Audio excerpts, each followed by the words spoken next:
Ayan, mag deep fry tayo, crispy fry ng enoki mushroom. Ayan, yung manipis.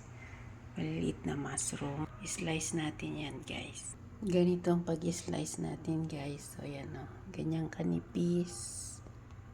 Ayan, ganyan siya kanipis. Ayan, dito natin pa ganito. Ayan. Ayan, na-slice na natin, guys, ang mushroom. Mag-prepare na tayo ng ingredients. Ayan, 1 cup ng tempura flour. Then, 1 egg. 1/4 teaspoon salt. Then, put some white pepper. Tapos, i-mix natin. Mix muna natin bago natin lagyan ng konting tubig. Add some water. Yan, na-mix ko na, guys.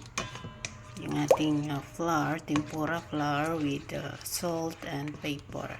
Yan. So, ito, guys, lagay na natin. Ganito siya.